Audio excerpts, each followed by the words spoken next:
وقتی که همون نزدیک همون دانبیا گذارید دم سحاریا که سحار همون میخیزه همون بوی که دماغتون به میزنه نفس میگیری سر odam jak. Ljudi koji su u zagađenim zonama su odustali od poljoprivrede uglavnom, zato što je nemoguće sa ovom prašinom i ovo uzgajati nešto zdravo.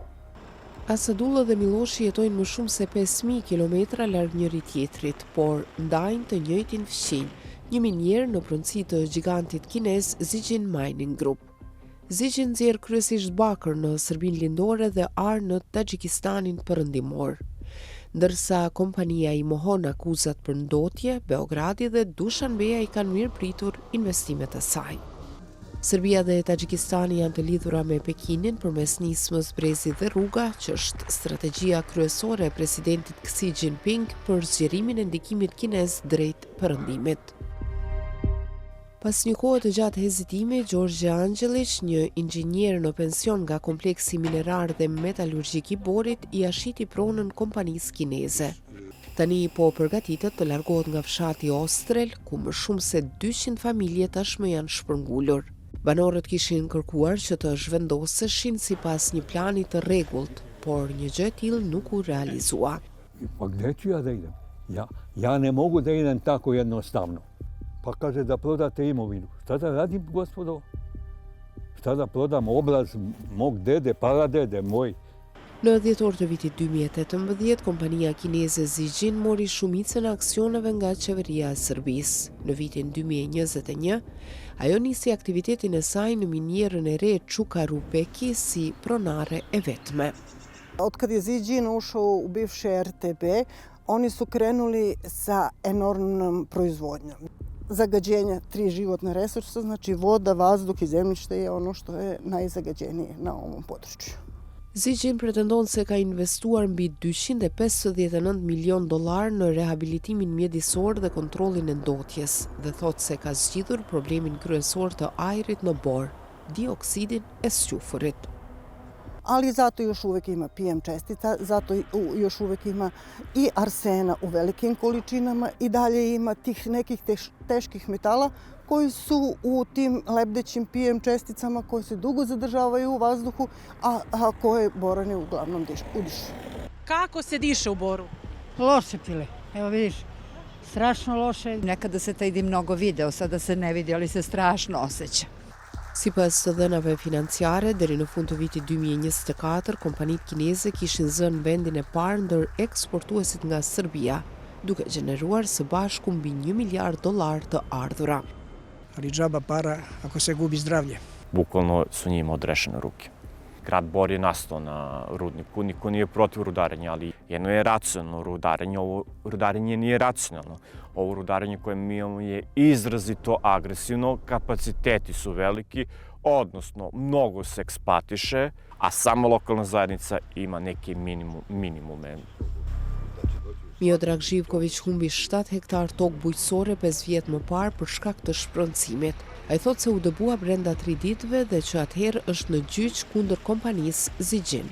Ta poljoprivreda, ta zemlja je meni bila izvor prihoda i osnov egzistencije. Ja inače primam neku invalidsku penziju u visini od nekih 200 €. To mi je sve. Pa ajde neka neko kaže kako može da se živi sa 200 €. Tu sam imao, znači, od te imovine imali smo stočnu hranu, čuvali smo stoku, prodavali smo stoku. Zijin thot se ka blerë 98% të tokës së rreth Slatinës në bazë vullnetare dhe se 1.5% është shpronësuar pasi shteti e ka shpallur me interes publik. Qëllimi ynë ka qenë dhe do të vazhdojë të jetë arritja një zgjidhjeje të kënaqshme për të gjitha palët, tha Serbia Zijin Mining për Radion Evropa e Lirë. Ministria Mbrojtjes e Mjedisit në Serbi dhe qyteti i Borit nuk u janë përgjigjur kërkesave për koment. Ministria e Minjerave i mohoi pretendimet se Zijin ka operuar pa leje. Toka është destinuar për minierën e parë ekologjike në Serbi dhe kompania pohon se vepron në përputhje me të gjitha normat mjedisore. Pominju neki zeleni rudnik i zeleno rudarje. Pa to ne postoji rudnik, zeleni rudnik, da to ne postoji na kugli zemaljskoj. Nisam protiv boljitka, nisam protiv napretka države. Nisam protiv države, nisam protiv kineske kompanije. ali sam protiv toga da mene neko ugrožava i protiv sam tih zakona koje država donosi u korist strane kompanije. Zigjin ka bler 70% të aksioneve të minierës së Arit Zarafshon në Taxhikistan në vitin 2007. Pavarësisht shumë gjobave për shkelje mjedisore, miniera gëzon mbështetje të madhe nga zyrtarët taxhik. Qeveria e vendit më të varfër në Azinë Qendrore vë në pa miliona të ardhura nga taksat, ndërsa banorët lokal e akuzojnë për injorimin e ndotjes së ajrit, tokës dhe ujit. Pomidor nar namipazat, purr namipazat. من هر سال بودرینگ می‌خریدم. بودرینگ ابوذر نمی‌خریدم. من همین 3 سال میشد می‌کارم. همه قطعه بیرد کشیده خوش رو میشد گل به می‌بیاد گلش می‌ریزه برا. شفتولی هم نمیشد. من درخت شفتولی. از طرف سحر یا دودی غلیظ می‌بارد. دماغ سوزان کننده دیدم. بالا قشوق می‌گیردم که تو وقت قشوق واقعاً گفته تو هوا میرون. وقت شمال پیدا شد و دود نیست میشد. من همین عقبم برای ما. Banorët raportojnë se gjatë përmbytjeve, 3 deponi me mbetje toksike mbushën dhe derdhën në lumenj, duke helmuar ujin. Sipas shërbimit të Taxhikistanit të radios Evropa e Lirë, banorët gjithashtu thonë se kërcënohen nga shërbimet e sigurisë për shkak të kritikave ndaj kompanisë, e cila nuk i ka përmbushur premtimet për riparimin e rrugëve, ngritjen e klinikave dhe sigurimin e ujit të pastër. Ushme vazmin, morra remo میکنیم من 2 هفته با هم حالت اول میشد.